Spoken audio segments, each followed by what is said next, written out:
direvisi terjemahannya. Bukan Alkitabnya direvisi, bahasa aslinya tetap sama. Yang direvisi terjemahan, dan buku suci manapun di dunia ini ya selalu direvisi supaya orang nggak salah paham.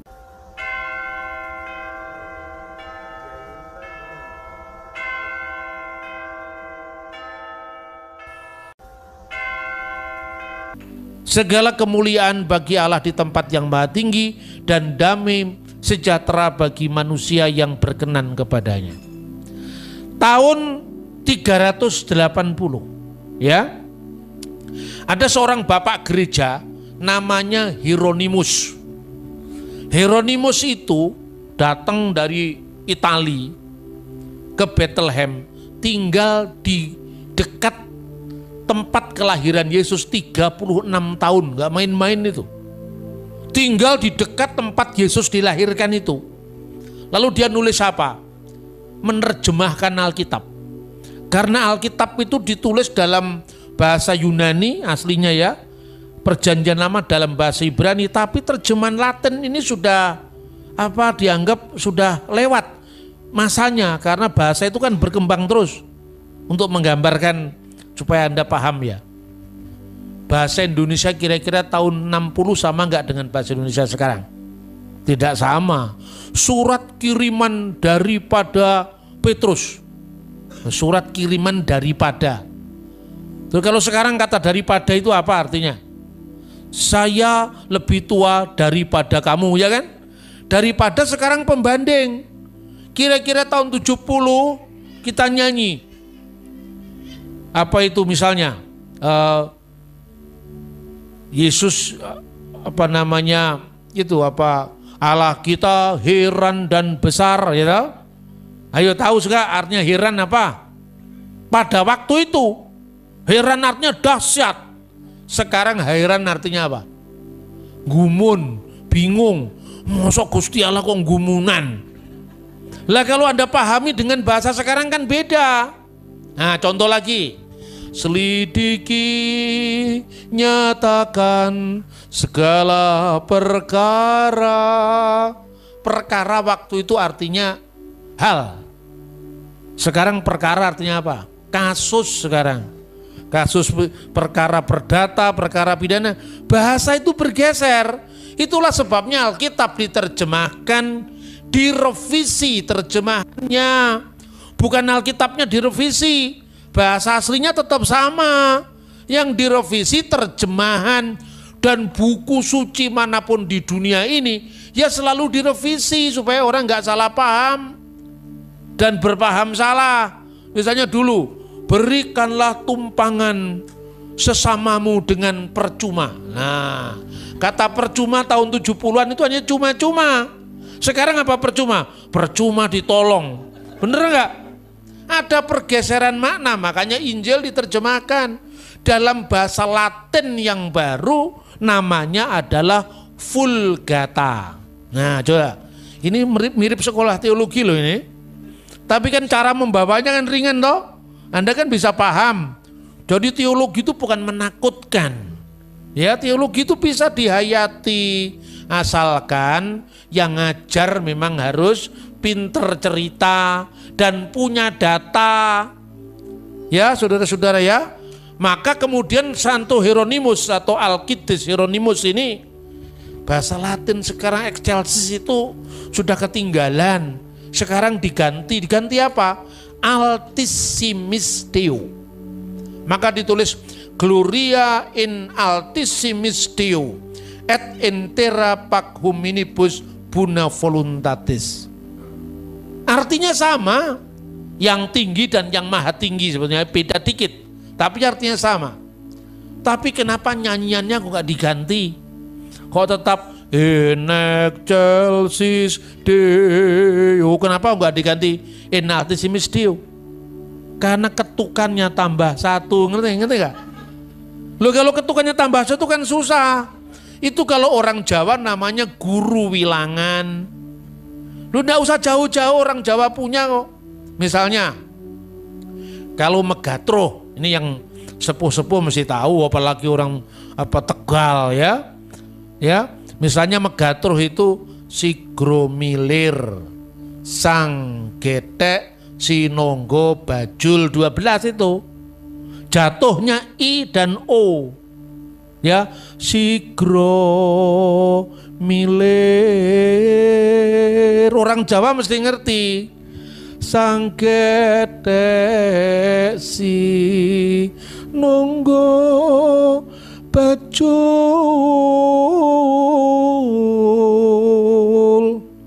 Surah saya lumayan ya. Lah itu yang namanya guru lagu dan guru wilangan. Jadi Alkitab itu mengandung seni, ya, termasuk seni puisi, prosa, mengandung fakta sejarah. Karena akurat. Jadi bukan sekedar keyakinan Injil yang diturunkan dari langit, bukan itu. Tapi bisa di cross check sejarahnya. Makanya dari mana kita bisa mengetahui 25 Desember? Saudara kalau mengerti bagaimana cara mengabadikan peristiwa, tanya kepada petani-petani di Salatiga, di Sukoharjo yang dekat-dekat Solo itu. Kamu tanya itu petani biasa itu loh, hafal kisahnya Joko Tingkir. Karena apa? Lewat seni. Apa yang dikatakan Alkitab kan begitu. Lewat lagu-lagu pujian, lewat himne. Maka dikatakan misalnya, Shema Yisrael Adonai Eloheinu Adonai Echad. Dengarkanlah wahai Israel, Tuhan Allah kita Tuhan itu esa. Kasihlah Tuhan dengan segenap hatimu, dengan segenap kekuatanmu, dan seterusnya. Hendaklah ini kau ulang-ulang kepada anak-anakmu. Ajarkanlah ini berulang-ulang. Ketika engkau terbaring, ketika engkau bangun, ketika engkau dalam perjalanan. Kenapa berulang-ulang? Karena supaya nancep di kita. Nah, cara pikir orang timur itu mengulang-ulang. Cara pikir orang barat itu ngerepek. Jadi kalau nggak ada bukunya nggak bisa ngomong. Kita secara tidak langsung dipengaruhi budaya kerpean ini. Makanya di sekolah orang sering ngerepek. Anak-anak itu tahu nggak? Karena apa? Karena penilaiannya berdasarkan apa? Berdasarkan itu tadi, bukan memori. Lah orang timur tuh pinternya di memori. Jadi saudara-saudara, Alkitab itu bisa dipertanggungjawabkan secara historis, apalagi secara iman. Kalau beritanya sudah jelas, ya pasti bener lah. Di gereja timur kenapa Natalnya tanggal 7 Januari, 6 Januari? Gereja timur itu di Damaskus, di Libanon, di Kairo, di Yerusalem. Kenapa Natalnya 6 Januari, 7 Januari? Orang barat gak ngerti sejarah. Langsung itu tanggalnya aja gak pasti. Yang timur 6 Januari, yang barat 25 Desember. Lah kan ngadepi kayak gini kan sulit toh, karena apa sebab sulit itu? Karena kemeruh orangnya itu. What is the meaning of kemeruh? Sok tahu kan, padahal isinya enggak ada. Saya bingung cari metode kayak apa ngadepi orang ngotot begini. Kan sekarang era HP, era digital kan. Buka Google saya bilang. Berapa Pak Busto bukaan Google? Tulis di situ kalender pakai huruf C ya. Praktekkan sekarang, kan muncul nanti. Kalender Oktober O C bukan K. Karena itu bahasa Inggris. Oktober 1582 hari kita dipotong 11 hari. Nah itulah sebabnya bagi orang Kristen Timur itu memakai kalender Julian. Sudah ketemu kan? Kalender Julian itu kalender yang dibikin oleh Kaisar Julius. Itu kira-kira namanya Ab Urbi Condita. 700 tahun setelah berdirinya kota Roma. Itu kira-kira tahun 700 sekian sebelum Masehi itu.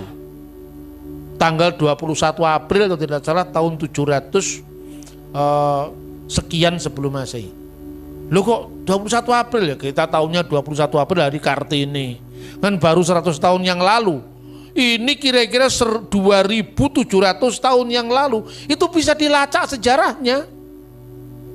Nah akibatnya dipotong 11 hari tadi, maka kalender aslinya di timur tanggal 25 Desember itu masih 15 Desember itu loh.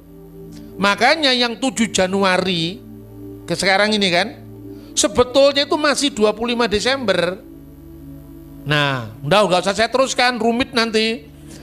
Ya toh. Kalau Anda mau tanya itu wah, hitungannya ada sendiri itu. Tapi sudah tahu toh, kenapa ada 11 hari dipotong, itu yang menyebabkan kalendernya beda.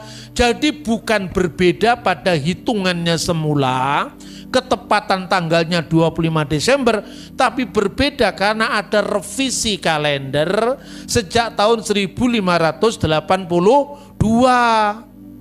Nah, yang lebih penting sekarang saudara-saudara, 6 bulan itu artinya 6 bulan setelah peristiwa sebelumnya. Nah, itu bahasanya kitab suci itu gayanya seperti itu. 6 bulan setelah peristiwa sebelumnya itu terjadi apa? Kita lihat ayat 5. Ayat 5 ya. Pada zaman Herodes, Raja Yudea, ada seorang imam yang bernama Zakaria dari rombongan Abia. Istrinya juga berasal dari keturunan Harun, namanya Elisabet. Keduanya adalah benar di hadapan Allah dan hidup menurut segala perintah dan ketetapan Tuhan dengan tidak bercacat. Ayat 8, pada suatu kali, waktu tiba giliran rombongannya, Zakaria melakukan tugas keimaman di hadapan Tuhan. Jadi waktu diundi, dia dapat undian untuk membakar ukupan. Ukupan itu dupa di bait suci. Ya. Rombongan ke-8 itu dari mana kita tahu? Coba baca 1 Tawarikh pasal 24. Sudah ketemu? Mulai dari ayat 7. Undian yang pertama jatuh pada Yoyarib, yang kedua pada Yedaya, yang ketiga pada Harim, yang keempat pada Seurim, yang kelima pada Malkia, yang keenam pada Miyamin, yang ketujuh pada Hakos, yang kedelapan pada Abia, dan seterusnya. Semua dari Alkitab. Lah rombongan Abia ini kalau menurut catatan sejarah, ya, giliran Zakaria diundi tadi, itu terjadinya pada perayaan Yom Kippur, perayaan Grafirat, perayaan penebusan dosa, ya, hari penebusan dosa. Itu tanggalnya atau bulannya bulan Ibrani namanya Tisri. Tisri itu sama kira-kira kalau bulan kita September. Ingat loh, Januari, Februari, Maret, April itu tanggalan modern itu. Zaman Alkitab tanggalannya ya tanggalan Ibrani. September malaikat ketemu dengan Zakaria karena dia tidak percaya. Ini imam kok malah tidak percaya. Dikasih bisu supaya nggak bisa ngomong, supaya nggak bisa menyebarkan ketidakpercayaannya. Maka hati-hati, kalau Anda tidak percaya bisu nanti. Hukuman Tuhan itu. Dikasih bisu sementara supaya dia tidak bisa ngomong kemana-mana. Akhirnya apa? Lahirlah Yohanes Pembaptis. Karena apa? Zakaria beda dengan Maria. Kalau Bunda Maria tidak ada mustahil bagi Allah. Aku ini hamba Tuhan, jadilah kehendakmu atas diriku. Tapi Zakaria enggak. Padahal dia imam. Dia meragukan. Istrinya kan sudah tua. Bagaimana dia mau melahirkan? Kira-kira seperti itu. Istrinya kan mandul. Bagaimana melahirkan? Tapi tidak ada yang mustahil bagi Allah. Nah, saat itulah Zakaria mendapatkan berita kelahiran putranya Yohanes Pembaptis. 6 bulan setelah Zakaria ditemui malaikat, malaikatnya tadi pergi ke Nazaret. Untuk apa? Ketemu Bunda Maria, gitu loh. Memberitakan kelahiran Yesus. 6 bulan setelah ketemu Zakaria. Zakaria ditemui malaikat pada bulan Tisri, sejajar dengan bulan September. 6 bulan setelah September, hitung sendiri. Oktober, November, Desember, Januari, Februari, Maret. Jadi Maret itu malaikat ketemu dengan Maria. Berita Yesus dikandung oleh bundanya. Kandungan itu usianya berapa? 9 bulan. 9 bulan setelah Maret, April, Mei, Juni, Juli, Agustus, September, Oktober, November, Desember, gitu loh. Ada di Alkitab apa tidak? Ada. Oh, tidak ada di Alkitab yang kowe ra iso maca.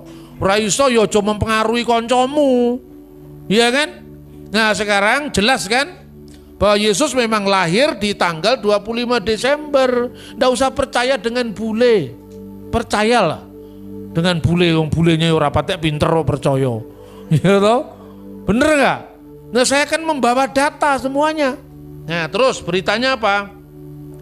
Kita teruskan Lukas pasal 2 tadi, balik ke Lukas pasal 2 ayat 27. Lukas pasal 1 sorry 1 ayat 27 ya.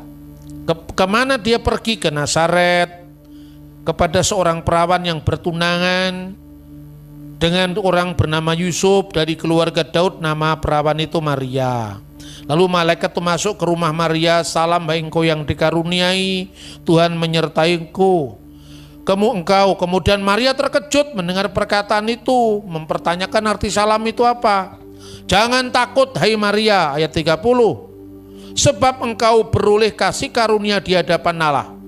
Kau akan mengandung dan akan melahirkan seorang anak laki-laki dan hendaklah kau namai dia Yesus. Nah, perhatikan. Yesus itu namanya siapa? Namanya anak laki-laki yang dilahirkan Maria. Jadi Yesus itu nama kemanusiaan, firman yang jadi manusia. Bukan nama Allah. Ngerti gak? Makanya jangan orang punya ajaran yang macam-macam. Allah Bapa itu ya Yesus itu. Lah Yesus itu jelas anaknya laki-laki, hendaklah engkau namakan Yesus. Jadi firman Allah yang adalah Allah. Firman itu Allah. Firman yang adalah Allah tadi turun ke dunia jadi manusia. Kemanusiaannya dinamakan Yesus. Gitu loh saudara-saudara. Jadi jelas ya. Jadi jangan bingung lagi. Yesus Tuhan kok mati? Lah itu kan bingung. Gusti Allah kok mati? Yang mati bukan Gusti Allah, yang mati kemanusiaan Yesus. Baca di 1 Petrus pasal 3:18. Dia yang dibunuh dalam keadaannya sebagai manusia. Jadi yang mati kemanusiaannya, berarti yang lahir juga kemanusiaannya. Maka dalam diri Yesus ada dwinatur, satu yang adalah dua. Dua itu apa? Sepenuhnya Allah dan sepenuhnya manusia.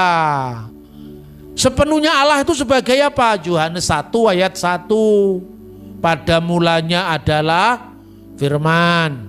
Firman itu bersama-sama dengan Allah. Firman itu adalah Allah. Sudah, jangan dirubah. Memang ayatnya seperti itu kok. Jadi firman itu adalah Allah. Jadi Yesus disebut Allah bukan kemanusiaannya loh, tapi Yesus yang sudah ada sebelum segala sesuatu ada sebagai firman Allah, dan firman Allah itu harus Allah. Ya kok bisa? Sekarang saya tanya, Allah dengan firman-Nya, firman Allah dengan Allah, duluan mana adanya? Hah? Duluan Allah. Berarti Allah sudah ada, firman-Nya belum ada. Berarti ada waktu Allah sudah ada, pernah tidak punya firman. Masuk akal apa tidak? Berarti sebelum Allah ada firman-Nya, dia tidak bisa apa-apa. Padahal Allah menciptakan segala sesuatu dengan firman-Nya. Ini yang saksi Yehova tidak pinter. Katanya saksi Yehova lebih dulu Allah. Itu saksi Yehova. Karena apa? Karena kalau firman Allah tidak sama-sama kekal dengan Allah, berarti Allah pernah tidak punya firman pada waktu tertentu. Saking bingungnya orang menjawab, lebih dulu firman Pak. Firman-Nya siapa? Ayo sekarang. Firman-Nya Allah. Berarti firman dengan Allah sama-sama kekal. Tidak pernah ada dalam suatu waktu Allah pernah ada tanpa firman-Nya dan tanpa Roh Kudus-Nya. Sekarang saya balik bertanya, Allah dengan rohnya lebih dulu mana? Sama. Sebab kalau lebih dulu Allah, pernah ada Allah, rohnya belum ada, berarti pernah almarhum. Ayo cocok apa enggak? Berarti Allah, firman Allah dan roh Allah itu sama-sama kekal tapi satu adanya. Seperti manusia, di dalam dirinya ada pikirannya dan ada rohnya, tubuh, jiwa, dan roh. Ayo sekarang kamu jumlahnya berapa? Satu. Kan ada rohnya. Coba kalau manusia ditinggalkan rohnya jadi apa? Mayat, almarhum, ya kan? Berarti Allah yang hidup itu harus Allah yang ada firman-Nya, ada rohnya. Nah, firman itu adalah Allah. Ayat 3. Segala sesuatu dijadikan oleh Dia. Dia itu sang firman. Dan tanpa Dia, tanpa firman, tidak ada sesuatu pun yang jadi dari segala yang telah dijadikan. Jadi Allah menjadikan sesuatu itu dengan firman-Nya. Maka orang saya tanya, Tuhannya Kristen itu 3 Pak. Yang ngomong 3 itu siapa? Jangan kemeruh kamu. Terus kalau orang yang mau belajar lebih dalam, itu saya tanya lebih dalam lagi. Itu di depan mahasiswa teologi saya tanya. Coba saya kasih tugas kepada kalian. Allah itu esa, Allah itu esa itu penting apa tidak? Penting Pak, benar penting. Penting sekali apa enggak? Penting sekali, enggak lah, enggak terlalu penting gitu. Bingung mereka, kok bisa sekarang? Waktu Allah ini belum ada siapa-siapa. Langit, bumi, malaikat, manusia, jin, setan, priprayangan, gandaro, tetean, ilu-ilu, banaspati. Semua makhluk hidup yang lembut, yang halus-halus itu belum diciptakan. Tuhan dengan siapa? Nah sekarang, ini mulai dalam ini. Soalnya lingsir wengi itu tambah dalam itu. Tuhan sebelum menciptakan malaikat dengan siapa? Sendiri toh? Apa ndak kesepian Gusti Allah Dewi? Ayo sekarang. Tuhan menciptakan malaikat, Tuhan menciptakan manusia. Ada ajaran begini. Tuhan menciptakan manusia supaya Tuhan dikenal. Lalu Tuhan kok butuh aktualisasi diri.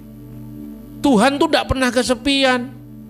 Itu maka kata satu itu tidak terlalu penting, kata esa itu tidak terlalu penting. Maka kepada Musa Tuhan pertama kali firman-Nya apa? Bukan akulah yang maha esa, enggak. Firman yang pertama baca di Keluaran pasal 3:14. Tuhan mengatakan aku adalah aku. Bahasa aslinya apa itu? Kata aku adalah aku itu dari kata hayah. Hayah itu artinya ada. Jadi kalau dalam terjemahan lama itu kata aku ada yang aku ada. Hayah itu ada. Jadi Allah itu maha ada. Itulah yang awal sebelum Tuhan disebut maha esa. Apa artinya maha ada? Ini dalam ini. Maha ada itu dia sudah ada, dia ada dan akan datang. Yang ada, yang sudah ada, dan yang akan datang. Makanya ada di apa lagunya kan? Ya, itu kados-kados itu. Yang ada, yang sudah ada, dan yang akan datang. Yang ada artinya dia ada, hari ini ada. Yang sudah ada, kemarin ada. Masa lalu ada, yang akan datang, yang selalu akan ada. Tuhan tidak pernah tidak ada. Tidak sekejap pun, tidak sedetik pun dia pernah tidak ada. Dia maha ada.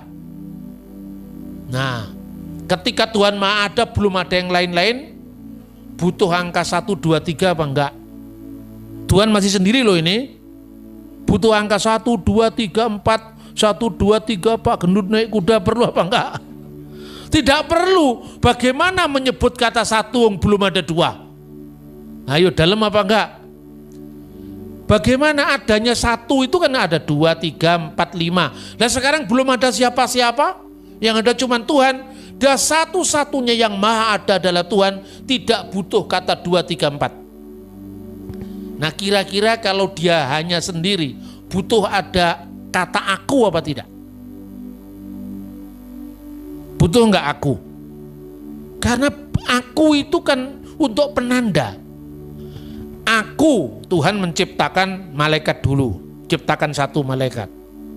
Untuk nanda ini aku, ini kamu kan itu kan. Nah sebelum ada apa-apa, sudah ada apa perlu kata kamu? Terus diciptakan lagi satu manusia. Aku, kamu, dia. Bener nggak? Ini lebih dari satu. Aku, dia, mereka. Aku, engkau, mereka. Ini juga lebih satu. Aku, kalian, dan mereka. Ketika Tuhan masih sendiri tidak butuh itu kata-kata itu. Makanya kalau sekedar Allah itu esa, Allah itu esa, hati-hati.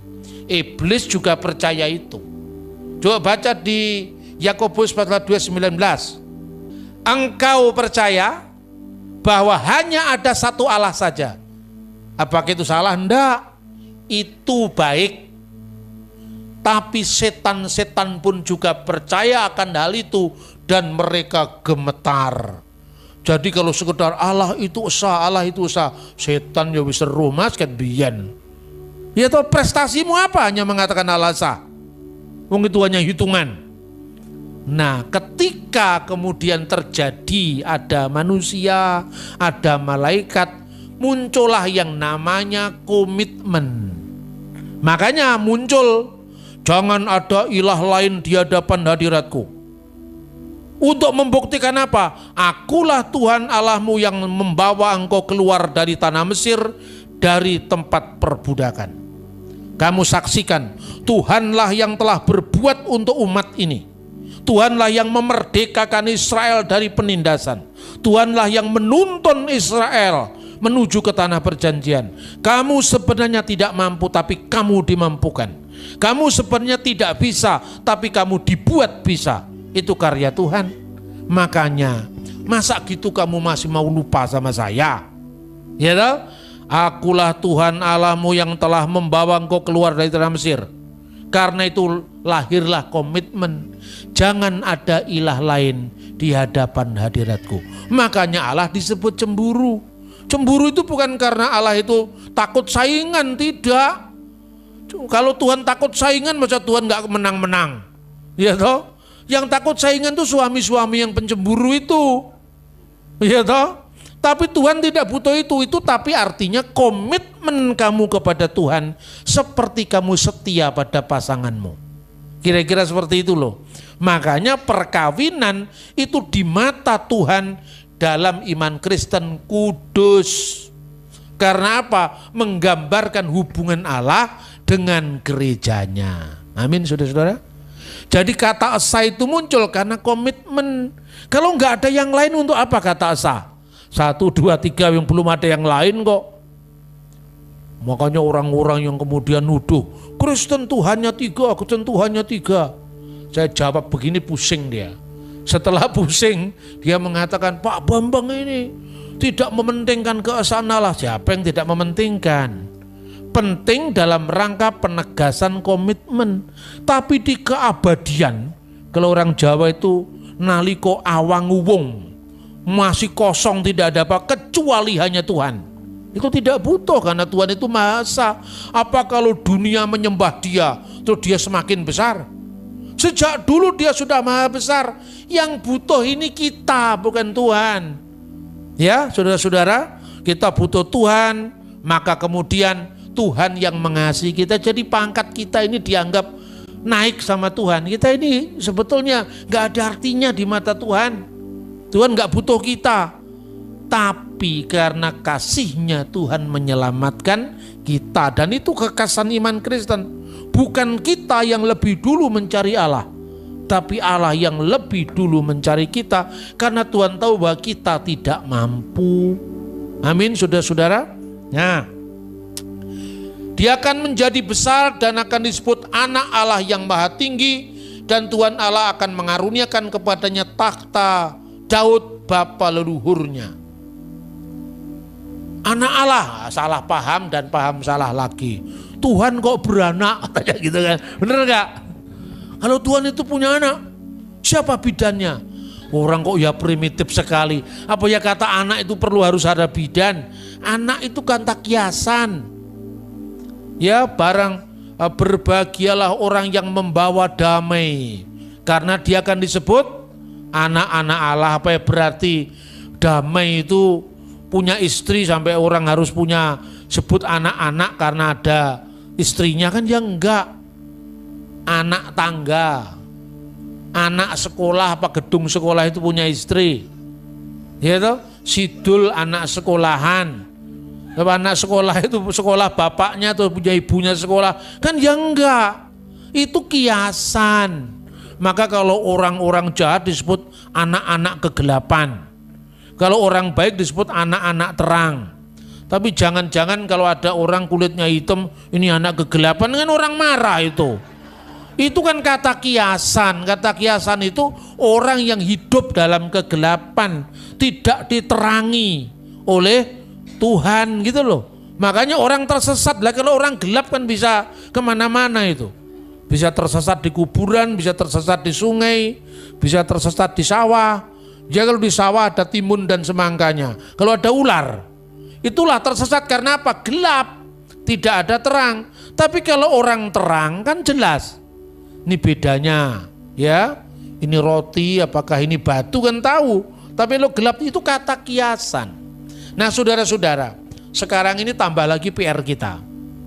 PR-nya apa? Kalau benar Kristen itu muncul di Yerusalem, kenapa orang Yahudi tidak percaya Yesus? Terus saya jawab, ini sejarah belum berakhir bro. Ini sejarah sedang berlangsung. Ini bukan the end of history. Alkitab mengajarkan akan tiba saatnya yang di bumi, di bawah bumi, di atas bumi, semua akan bertekuk lutut dan mengaku Yesus Kristus adalah Tuhan bagi kemuliaan Allah Bapa. Itu pasti terjadi. Tapi sekarang sejarah belum berakhir. Makanya Yesus menangisi Yerusalem. Kan itu kan Yerusalem dikatakan mengumpulkan anak-anak, tapi engkau tidak mau, tapi pada saatnya akan terjadi. Nah itulah tentang akhir zaman. Terus kemudian kenapa orang Yahudi belum percaya atau di zaman Yesus tidak percaya? Yang percaya juga ada tapi murid-muridnya. Maka berbahagialah orang yang percaya, kan disebut anak-anak Allah. Jadi anak-anak Allah ini yang percaya kepada anak tunggal Allah. Itu loh saudara-saudara. Orang Yahudi sekarang tidak percaya, jangan bingung. Sejarah lagi jawabannya. Dulu orang tidak percaya Yesus karena apa? Harapannya Mesias itu adalah tokoh politik yang memerdekakan Israel dari penindasan Roma. Lah Yesus malah tidak mengatakan darahku benar-benar minuman, tubuhku benar-benar makanan. Loh, ini kan juru selamat mau mati nih. Murid-muridnya banyak yang mundur. Benar enggak? Bahkan ketika Yesus sudah bangkit, mereka, maukah engkau memulihkan kerajaan bagi Israel? Jadi yang dipikirkan itu adalah kerajaan politik. Makanya Yesus ditolak. Tapi Yesus menangisi Yerusalem. Sejarah harus berlangsung. Kamu lihat gedung yang megah ini, kata Yesus, ketika melihat bait suci yang luar biasa megahnya pada zaman itu, diarahkan mata murid-muridnya. Akan tiba saatnya tidak satu pun batu dibiarkan terletak di atas batu yang lain. Semua akan diratakan. Yesus mengatakan itu tahun 33 Masehi, di awal tahun. Karena pada bulan Nisan dia disalibkan. Ya kan? Itu terjadi.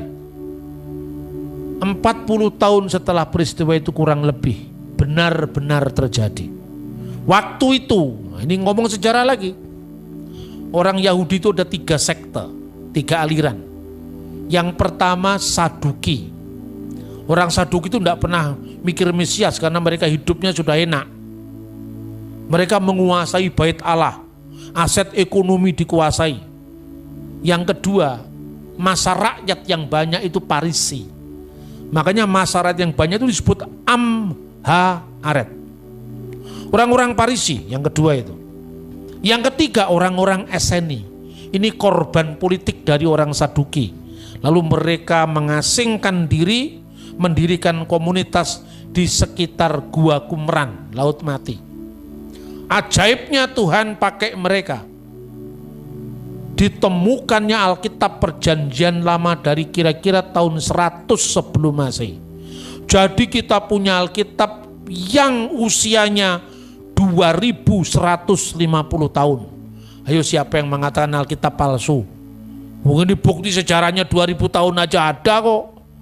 Ayo sekarang, ya toh? Itu orang Eseni. Ketika orang Parisi tidak puas dengan situasi mereka, mereka melahirkan kelompok baru yang sangat keras, namanya Zelot. Orang-orang Zelot ini yang memprakarsai pemberontakan terhadap Roma. Lalu mereka berontak, lalu muncullah perang Yahudi pertama. Mulai tahun 66 berakhir tahun 70 Masehi. Apa yang terjadi? Tanggal 9 bulan Ibrani Ab, tahun 823 setelah berdirinya kota Roma. Tahunnya itu jelas catatannya. Sama dengan 5 Agustus tahun 7 Masehi. Kira-kira pada saat mereka sembahyang Minkah, kira-kira menjelang maghrib, asar itu ya, itu api memasuki ruangan kudus, kemudian masuk ruangan kudus, bait Allah benar-benar hancur. Itu sore hari tanggal 5 Agustus tahun 70 Masehi. Persis dengan yang dinubuatkan Yesus. Tinggal tembok barat yang disebut dengan Kotel Ham-Ma'rifi, tembok barat. Orang Yahudi nangis-nangis di situ, menyeratapi dosa-dosanya. Kenapa kehilangan bait Allah? Tetapi orang yang nonton dia, ini mereka meratap, makanya disebut tembok ratapan. Istilah tembok ratapan itu julukan oleh orang-orang bukan Yahudi yang nonton mereka meratap itu. Makanya orang Arab menyebut Haitun al-Mubaka, tembok ratapan. Tinggal itu, sudah habis harapannya. Lalu ada sebelum perang usai, ada seorang rabi. Rabi itu pemimpin agama Yahudi. Dia tahu ini gara-gara orang Zelot ini, kita sebentar lagi kehilangan bait Allah, kita kehilangan harapan masa depan kita. Lalu diam-diam dia mengutus utusan untuk berdamai dengan Roma.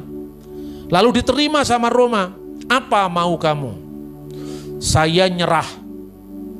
Karena saya tahu ini akhir sejarah bangsa kami. Kami tidak punya lagi bait Allah.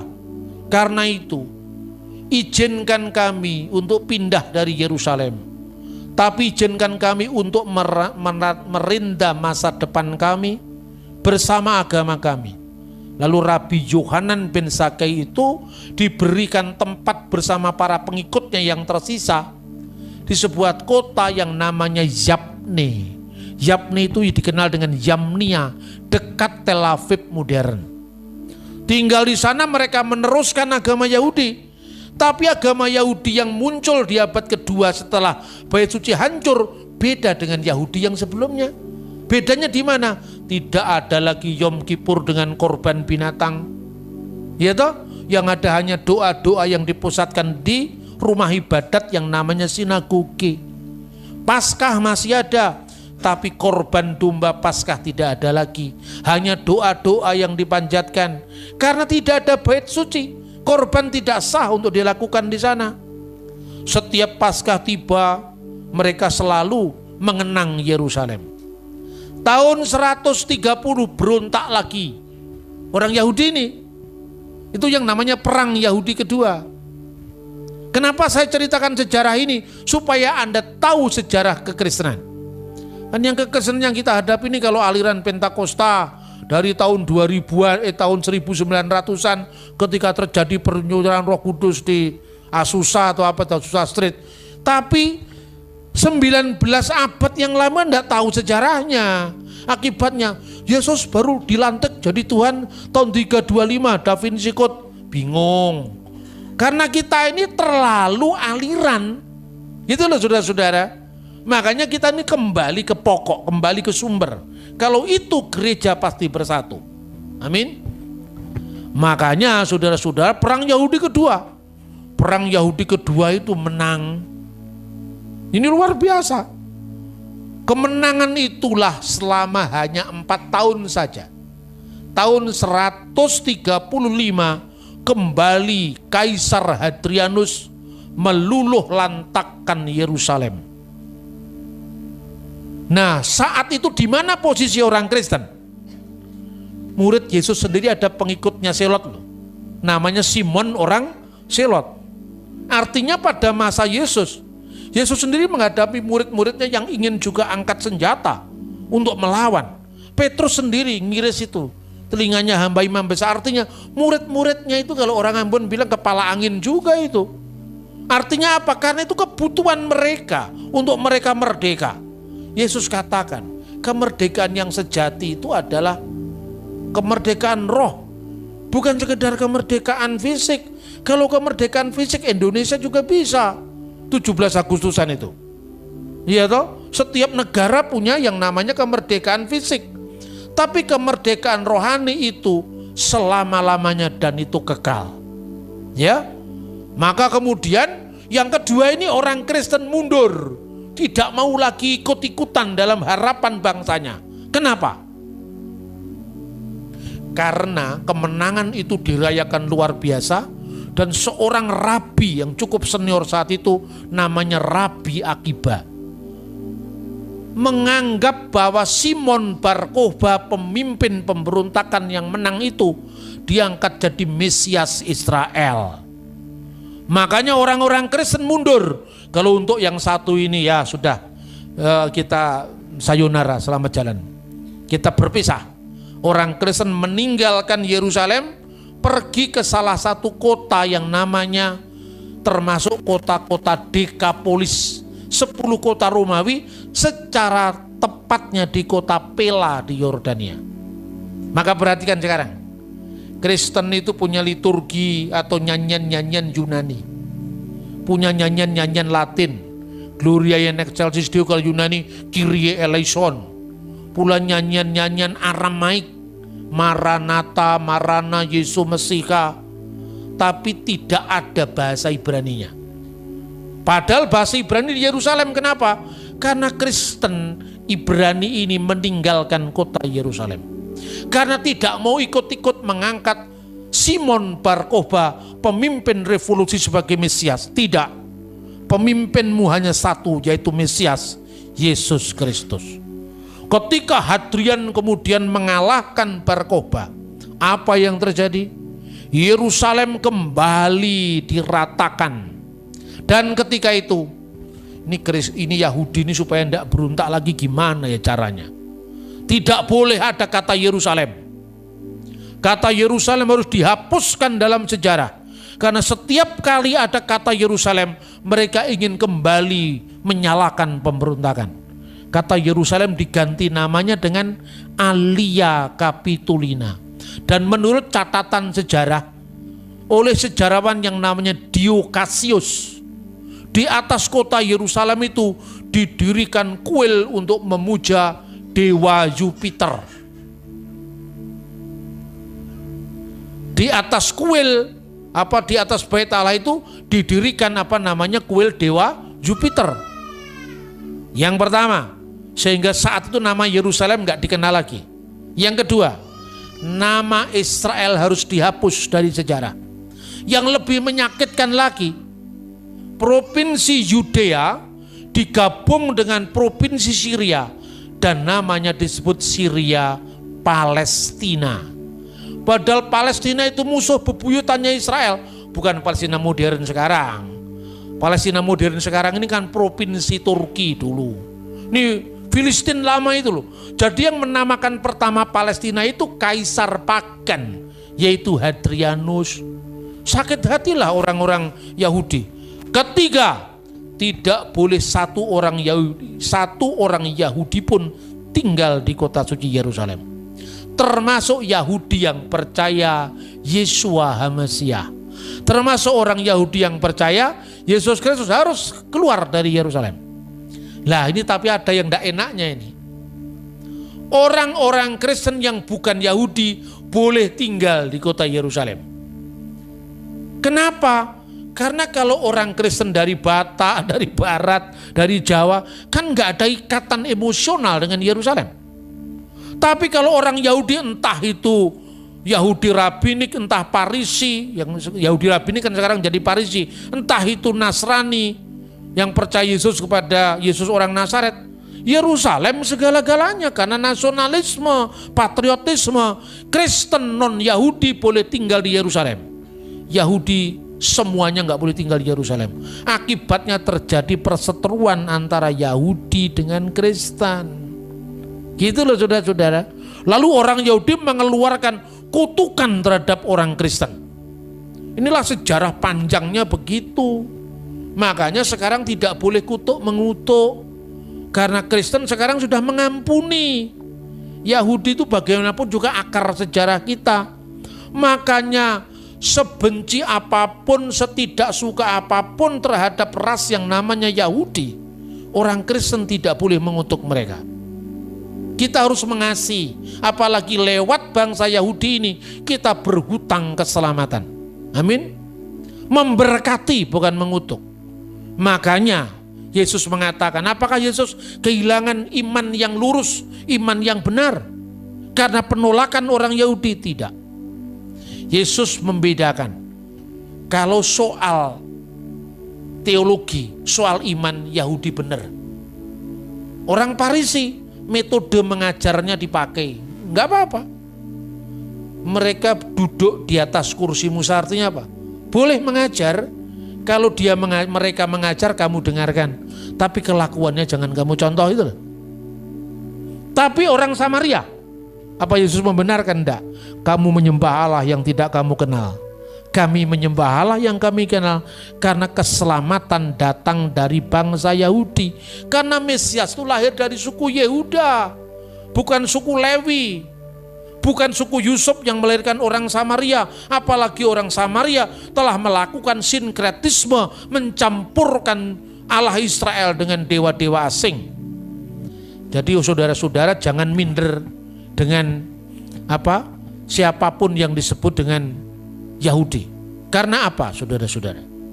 Yahudi yang sekarang beda dengan Yahudi zaman Kristus. Jadi pada tahun 1947 yang tadi saya sampaikan, saudara-saudara, terjadi apa? Penemuan naskah Laut Mati.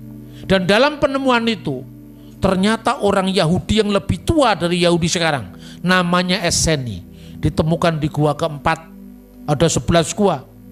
Di gua keempat itu mereka punya tafsiran terhadap kitab Nabi Daniel. Dan apa yang dikatakan?